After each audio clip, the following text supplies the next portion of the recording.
Hey guys, Swendly here from drawingforce.com, and in this video I want to walk with you guys through my traditional gesture drawing process.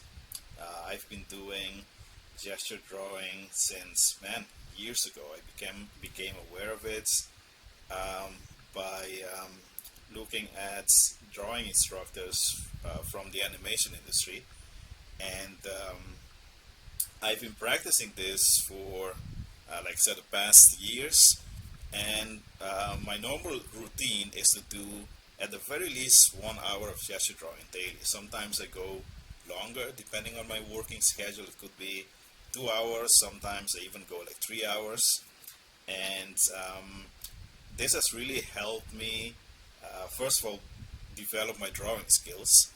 And also, it really helped me as a character designer to gain a deeper understanding of how the human body works and being able to invent believable, dynamic, functional poses in a very, very short amount of time. Because think of it, if you do this for a couple of years, you're drawing hundreds, thousands of poses, and especially with for the force drawing fundamentals, it will help you understand how the human body works, and that makes you able to predict how it's going to work in the specific action that you want to draw, or it could be very close to a pose that you studied and you drew during your gesture drawing sessions, and then you can bring that information to your own characters and figures to create, like I said at the beginning, believable, dynamic, functional poses that have a lot of energy and drama. So, let's start with the tools. So, let's zoom in a little bit here so you guys can see the paper. So, for the tools, I like to use Faber-Castell polychromos pencils. I can show you guys. If you Google it, sure you can quickly find it. And it's a wax-based pencil, meaning that it's slightly different than graphite. Soft graphites can also work. We recommend 9B. You want something soft to allow you to slide around the page more easily. So basically you want a soft pencil and smooth paper. So I'm using a Faber-Castell polychromos. Like I said, it's wax-based, so it's very soft and smooth to draw it. And for my paper, I'm using an A3 paper, and it's 160 grams, like you can see here, which means it's a bit thicker and smoother than your regular printing paper. So smooth pencil, smooth paper, or I should say soft pencil and smooth paper. That will give you the best force drawing experience. And as you can see here on my on the screen, I'm using the gesture drawing app. That's literally what it's called, gesture drawing app. And this can be easily found on ArtStation. You can buy it there, and you can load your reference photos, and you can create your own section. So a very handy tool for gesture drawing that I've also been using for I think the past maybe 2 or 3 years. So yes guys, this is the setup, and I think it will be helpful for you guys to watch this first, really look at how I'm drawing, how my hands are moving, listen to what I'm prioritizing, and then come back to this video a second time and then draw along. Because if you draw along from the get-go, I think it might be hard to really listen and learn from what I'm doing while you're drawing. So that's my recommendation. Watch this first in its entirety, and then come back and draw along. And yeah, I'm ready. Hopefully you guys are too. So let's go for it. So let's start this over here. And actually, place this on the side as well, and you will see me using different colors while drawing, just personal preference. Now I don't use black because Not there's not anything wrong with it, of course, but if you start in color, then it's easy to work in layers. I could go on top of a drawing with a darker color and clean it up a little bit, or just do a second pass and then work my way up to black. Alright, so let's go for it, guys. Let's start this over here. Well, actually, I'm going to go back because I want a 15-minute session. So yeah, now we are ready. So let's go. Okay, so I only have 1 minute and I'm talking, which always takes some brain power. So let's do my best here. So as you can notice, I start with the torso mass. That's the big main mass of the body. And then afterwards, you want to prioritize whichever limb or limbs carry the weight. So in this case, it was one leg and his right arm.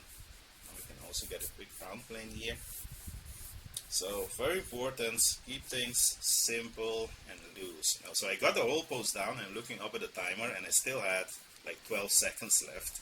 Now I was like, whoa, that's relatively fast, and I'm even talking, which takes away some of my brain power. Actually, I mean, when I do this for myself, I'm completely focused on the drawing. When we're talking and teaching, I have to dedicate some brain power to that as well. So here again, start with the torso mass. I can get the shorts. I like how this fits in here, but actually I'm going to the other leg because this is supporting the weight. Now this is coming out. Now we're stretching this leg, stretching that foot. Now like the stretch in the arm.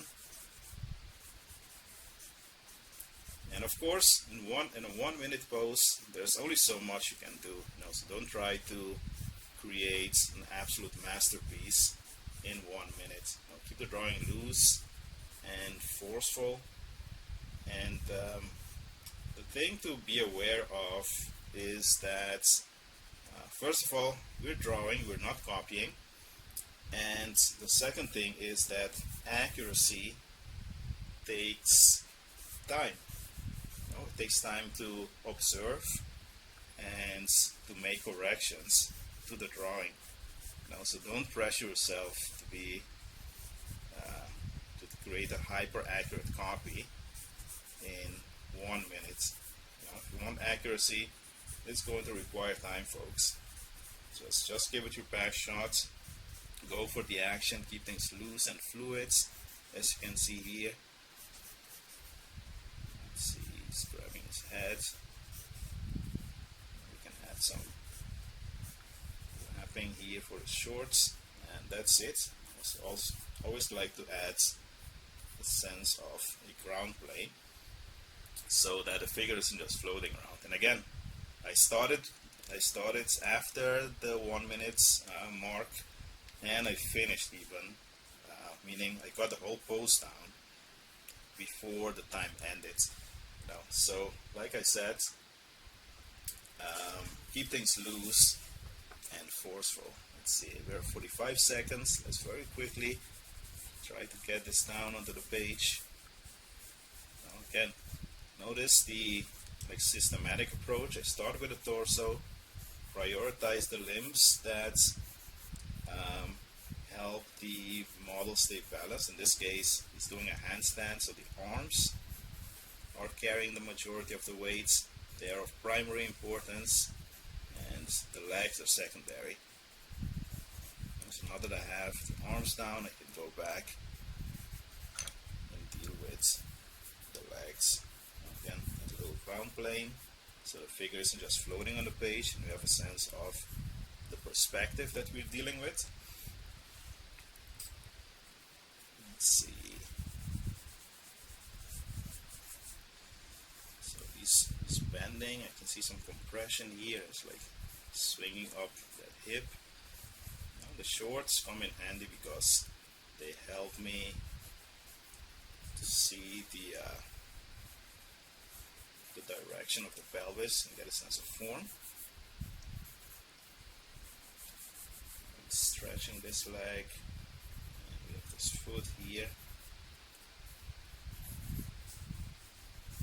Force is coming from the back into his arm. He has his hands.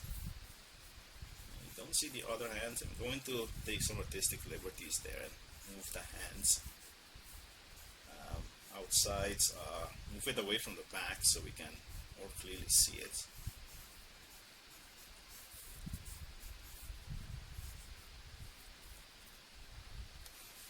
Yeah, and especially for these quick drawings, sometimes I just like to get artistic and work with different colors and just fill up the page. Now when I get to the longer drawings, or I want to get into more details, then I want to keep them separate. This is just something that I started to play with lately.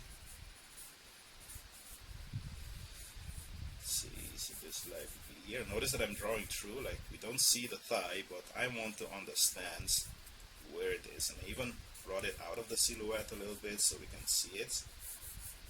I always tell our students that you want to make your drawing clearer than the reference. Now don't copy the unclarities of the reference. And that brings us back at the difference between copying and drawing. Now we want to communicate our ideas about a figure.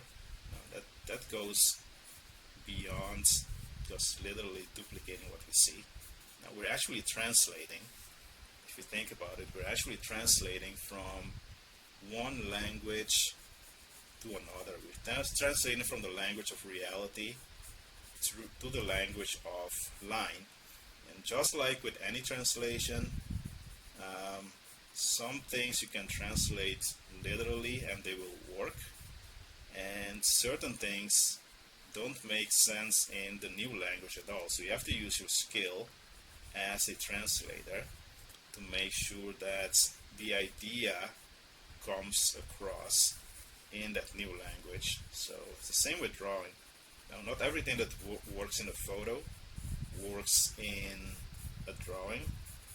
So you have to use your artistic judgments to see whether the idea comes across or not. Let's see, that was actually a 2-minute pose. It also helps to write the time that it takes. This doesn't only count for gesture drawing; it also counts for when you do. It also counts for when you do longer drawings, actually, and especially if you want to work as a professional artist. Very, very important to keep track of how long things take.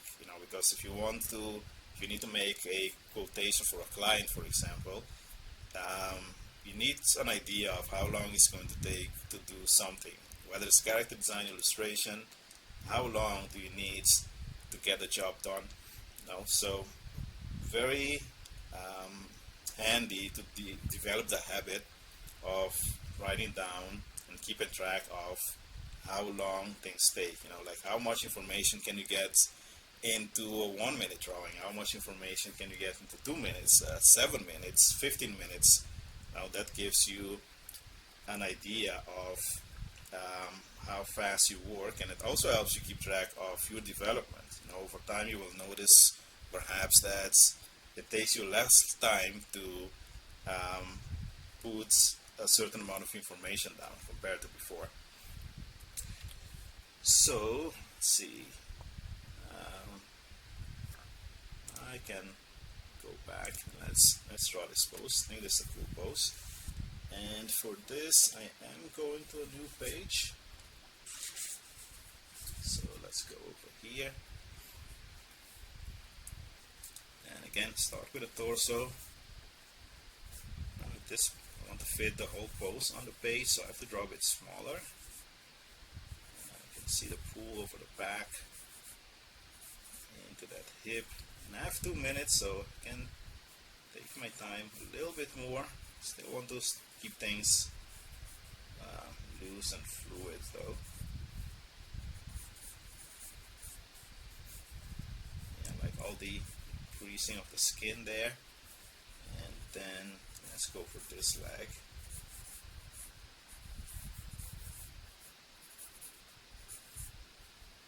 It's the short form, and with the other leg. And we have this foot here. Get a sense of a ground plane. He's throwing up his arm, bending a little bit. And this is like shooting out that fist. For the back, I always like to keep track of where the shoulder blades are. I can even add the trapezius, the deltoids. This all following the stretching action. Force coming from the back and into that face. So again, super simple. Focusing on the forces, getting some mass in there. Let's see, I only have 14 seconds left, so try to get a quick indication of the head. His hair is back here. You can see his ears sticking out. I can use the shape of his hair to get some structure. We didn't see the nose, but again, I can add it in there for clarity's sake.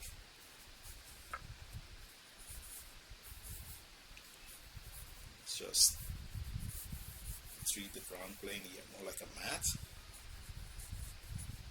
You can even quickly tone in stuff. Especially here, I'm in control of the session, so if I want to take some extra time to clarify things, I can do that. Even if you're in a live drawing session, you can do that. It's just that the model will just continue posing, which is a problem, I mean. Now, things have to be clear. Some more rapid there. So this is going away from us. This is going away. I think then it's going back. So again, all the information that I add is for clarity of what is going on. Let's see, so let's tackle this one. So again, we start with dorsal mass. In this case, let's put it up here. This would fit nicely. So back is stretching. You can see some compression here. It's almost like a bean or flour sack. Now the shorts again help me to see the structure. I'm thinking of underpants to help me fit the thighs into their sockets in the pelvis. The foot here. Just reminded myself that I have 2 minutes. Now I'm still in the 1 minute mindset, which is good. I can take my time to be a bit more accurate with things. Now, again, remember, accuracy takes time. Let's see, let's use a short here to show that this is going away from us. So I got the legs, and now I want to prioritize this arm. Now you can see the stretch in the shoulder, like notice all the muscles are stretching, and this continues stretching, then it's like hitting that ground plane. Let's get a quick indication of the shoulder blade back here. Same on the farther side, we have the deltoids, and we have this slightly bent arm. And this seems to be coming out, and it's going away. Force coming from the back, and I can see a rhythm between the back and that shin. It's almost like flowing water. The neck is back here. Let's see. I just want to add a a sense of a ground plane to this. So I'm just looking at the floor in the image and imagine that there's some mats on that floor. What would that mat look like approximately? Okay, this is good to go. This we took a bit more time, so let's say this was 3 minutes. Now this one 2 minutes. Let's go to the next one. Let's see, let's go on this side. And as you can see, I just like to change colors. It also helps when one of the pencils isn't sharp anymore. Instead of having to sharpen it in the middle of the session, I can just switch to another color, which makes things faster. So again, start with torso mass. Think of those ellipses to have a sense of which way the form is going. I want to find the V shape of the pelvis. I think again of underpants. To find those sockets for the thighs. And then, let's see, let's go for this leg. The weight supporting leg, very straight, almost like a pillar underneath that torso. Just thrusting out this leg. And this foot here. So again, very stable base. Looks like this is coming out slightly and then this is going down into the page. You can see the inner knee. Looking at the timer. Still have time, so he's balanced. You know, got a torso mass, got the legs underneath to make sure that he's stable and doesn't look like he's falling. So now the arms are secondary. See that the hand would be a bit off here. Again, 2-minute pose. I'll just give him my best shots, and if I want to be more accurate, just have to take the time to go back and make the corrections that are necessary. I missed the head there. Remember a little bit what it looked like. And often I would treat like the head and neck work as one. So it's very fast and efficient to treat them as one mass. And then you can always go back later on and break them down into the two portions, meaning the head and the neck form. Let's see, let's go back so we get full time with this guy. Make sure that the page stays as much as possible on the screen. So this guy, he is stretching.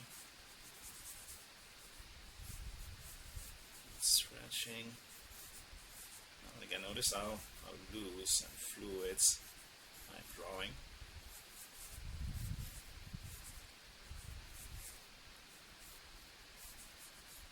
And let's get the center. I want to keep track of the angle of that pelvis. I'm using a box form here. I can think of the underpants for the sockets. And it seems like this leg is supporting the majority of the weight.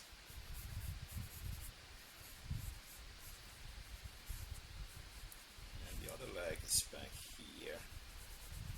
Again, kind of a unclear silhouette, so let's see if I bring it like out here. If this works. I think this foot needs to be firmly planted on the ground. Let's keep track of the time. Still have about 40 seconds left. See that I need more stretch. Now I'm not matching the energy level of the reference yet. Even drawing this small, it's still hard to fit this onto the page. So this arm will go off screen. And we have this arm back here. And we have this hand, which looks like it's going to grab something.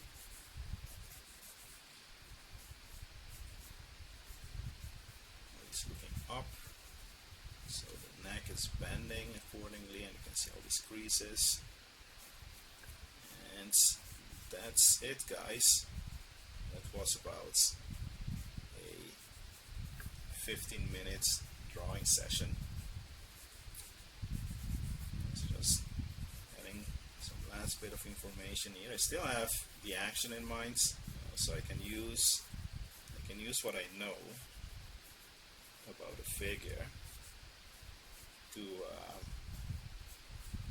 add more information to the drawing.